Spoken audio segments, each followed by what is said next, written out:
Let me tell you about the time I committed career fraud, maxed out my only credit card, flew to Scotland in a coat I borrowed from my neighbor, and somehow ended up falling in love with the most terrifyingly brilliant woman I'd ever seen. Back up. My name is Jordan. I'm 24.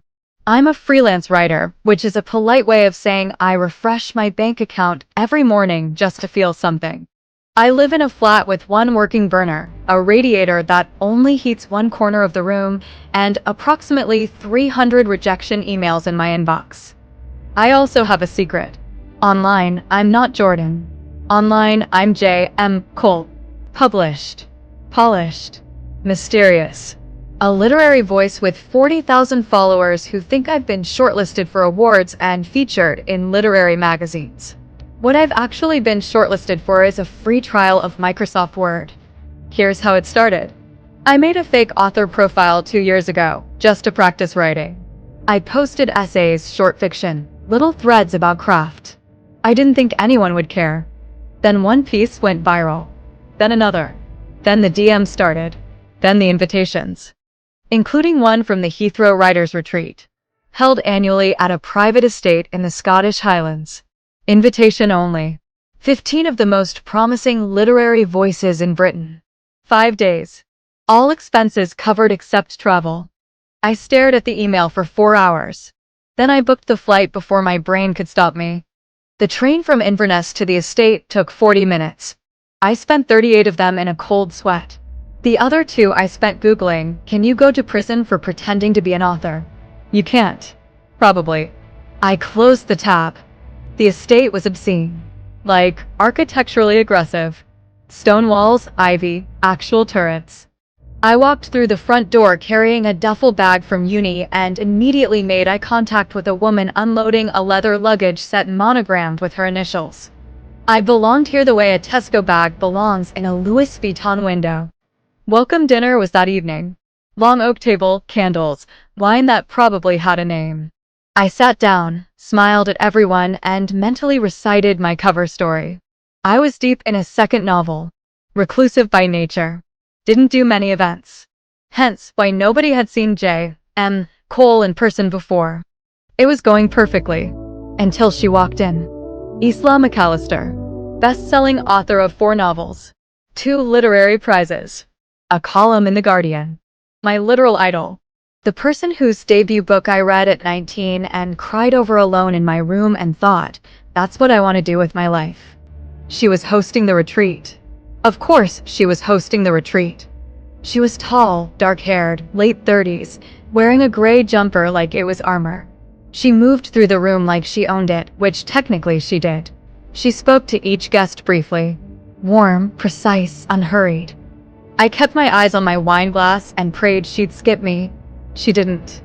She stopped right beside me, tilted her head slightly, and said, I've read everything you've posted online. You have real talent. I almost choked. Thank you, I managed. She didn't move. She just looked at me with this quiet, unreadable expression. Then she said, but you're hiding something. I can always tell. The table kept talking. Nobody noticed. But my entire body went ice cold. She moved on before I could respond. Just like that. Calm. Like she hadn't just detonated something inside my chest. Enjoying the story? Subscribe now and never miss a single word. I sat there with my wine glass, heart pounding, thinking 2 things simultaneously. 1, she knows. 2, she thinks I have real talent. I had absolutely no idea which one to panic about first. The next morning, workshops started. There were 14 other writers at this retreat, and every single one of them was the real thing.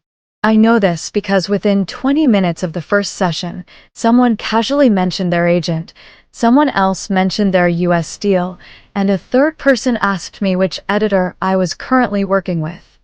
My editor, I said, is going through some things. Personally. We're giving her space. Nobody questioned this. I nearly passed out from relief. Isla led the morning workshop herself.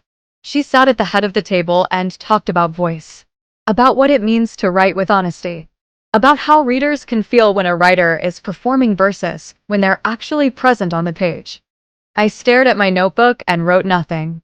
She asked each of us to read a passage. Something current. Something we were working on. I hadn't written anything real in months. Everything I posted online was technically polished, but emotionally hollow.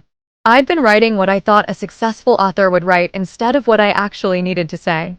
When my turn came, I read a paragraph from an old piece. Something I'd written it to in the morning 18 months ago, before the fake profile, before the followers, when I was just me and a blank page and a feeling I didn't know how to handle. When I finished, the room was quiet. Isla was looking at me. That same look from the night before. Like she was trying to work something out. That, she said, is the voice I was talking about. I went red. Genuinely red. The kind of red that gives you away. After the session, she found me in the corridor. Walk with me, she said. It wasn't a question. We walked out across the grounds, frost on the grass, gray sky overhead. I waited for the confrontation. For her to say she'd looked me up properly, that the timeline didn't add up, that J.M. Cole didn't exist in any database she could find. Instead, she said, "Why do you write the way you do online versus the way you just read in there?" I blinked. What do you mean? Online you're impressive. In that room just now, you were real. Those are two very different things, and you clearly know how to do both, which means you're choosing the impressive version on purpose. I said nothing for a long moment. Then I said, impressive gets followers. Real gets ignored. Has that actually been your experience? I opened my mouth. Closed it.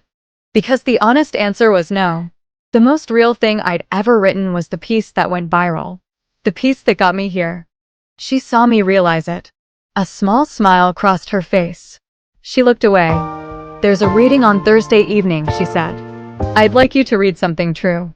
She walked back toward the house before I could answer. I stood there in the frost thinking, I am in serious trouble. And not just because of the fraud thing. The days that followed were a strange kind of torture. During workshops, Isla was precise, demanding, generous. She pushed everyone. She pushed me hardest. Not unkindly. Just relentlessly. Like she could see something in me I was actively trying to bury and she refused to let me. In the evenings, the group gathered in the sitting room by the fire. Wine, conversation, reading aloud. I started to relax. Started to like people. Started to forget, briefly, that I was lying to all of them. Isla would sit in the armchair by the window. Sometimes she'd read. Sometimes she'd just listen. Occasionally she'd catch my eye across the room and hold it for a second longer than necessary. My heart did stupid things every single time. On Wednesday night, it was just the two of us. Everyone else had gone to bed. I was still by the fire with a book I wasn't reading. She poured 2 glasses of whiskey without asking and handed me one. She sat down, not across the room this time. Close. Tell me something true, she said. I laughed nervously. About what? About why you're really here. And I don't know if it was the whiskey or the fire or the way she was looking at me like I was worth the honesty, but something in me cracked open. I said I came because I was terrified. Because for 2 years I've been pretending to be someone worth reading and one day people believed me and then I couldn't stop. Isla was very still. I said, and this retreat, you, all of it, it's the first time anyone has looked at my actual writing and said it was good. Not the performance. The real thing. I stopped talking. My face was burning. She said quietly, I know who you are, Jordan. The fire crackled. My stomach dropped. She continued, I mean I know that J.M. Cole isn't the whole picture. I worked it out on the first day. The timeline doesn't quite add up. The published credits don't exist in any archive I can find. I set my glass down carefully. So why didn't you say anything? Because, she said, the writing was real. Whatever else wasn't, that was. She looked at me steadily. I've watched you this week. You're not a fraud, Jordan. You're someone who was so afraid of being dismissed that you built armor before anyone could get close enough to reject you. I understand that better than you know. I didn't trust myself to speak. She reached over and tucked a strand of hair behind my ear. Quiet. Careful. Like she wasn't sure she should. I want to read what you're actually afraid to say, she murmured. I think it's the best thing you've ever written. And, before I could think about it, I said, I think I'm afraid of you. She paused. Then she smiled, Just slightly. Good, she said. I'm a little afraid of you, too. I should tell you what didn't happen that night. Nothing dramatic. No kiss. We sat by the fire until it burned low, talking about writing and fear and the strange violence of wanting to be known. Then we said goodnight. She touched my hand briefly at the foot of the stairs. That was all. That was everything. Thursday. The reading. Everyone prepared something polished. I sat in my room that afternoon and deleted everything I'd planned to read. Then I opened a blank document and I wrote the truth. About the fake profile. About the fear. About showing up here in a borrowed coat with a maxed out credit card because one woman's writing had made me believe, years ago, that words could matter. I didn't name her. I didn't have to. When I read it aloud that evening, the room went completely silent. When I finished, Isla was looking at me. Her eyes were bright. Not with pity. With something that looked a lot like recognition. Afterwards, someone asked if it was autobiographical. I said yes. The room shifted. A few people looked uncomfortable. One person smiled like they completely understood. Isla said nothing publicly. But when the evening ended and people drifted off, she waited. Enjoying the story? Subscribe now and never miss a single word. We stood in the empty hallway. Just us. That was the bravest thing I've watched someone do in a long time, she said. I laughed shakily. Or the most catastrophically stupid. She shook her head. No. Brave. She stepped closer. Close enough that I could see the gold flecks in her eyes, the slight tiredness around them, the way she looked at me like I was a sentence she was still figuring out. I said, I'm sorry I wasn't honest from the start. She said, you were honest where it counted. Then she kissed me. Soft and certain, like she'd been thinking about it for several days and had finally decided. I kissed her back, and the frost, and the fraud, and the 40,000 followers, and the borrowed coat. None of it mattered. Just this. Just her. That was 8 months ago. Things are different now. Not tidied up perfectly in a bow. Real life doesn't do that. But different. I deleted Cole. All of it. The profile, the persona, the performance. I kept the followers who stayed when I announced I was starting over. Just me, just my name, no mythology. About half of them stayed. Turns out they'd liked the real writing all along. I'm working on something. An actual manuscript.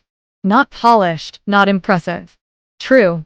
Isla reads it chapter by chapter and marks it up mercilessly, and then makes me tea and tells me it's going to be extraordinary. I tell her she's biased. She says, yes, and I'm also right. We're not living together yet. She's in Edinburgh, I'm still in London with my one working burner. But we take turns making the journey. Last week she slept on my side of the bed and complained it was cold on one corner, and I said, welcome to my whole life. She laughed. That full, unguarded laugh I only see when it's just the two of us. I think it's the best sound I've ever heard. On my desk, there's a handwritten note. She left it the first morning she stayed over. It says, the real thing was always worth more. I've read it every day since. Here's what I know now that I didn't know before. Hiding your real voice doesn't protect you. It just delays the moment someone sees you anyway. And when they do, when the right person looks at you stripped of all the performance and says, yes, this is what I came for, it will undo you completely. In the best possible way. I came to Scotland as an imposter. I left as a writer. The real kind. And somewhere between the frost and the fire and a woman who refused to let me hide, I became someone worth knowing. Have you ever been afraid to show people who you really are? Tell me in the comments. And if this story made you feel something, like and subscribe. There are more stories coming. Love you. Bye.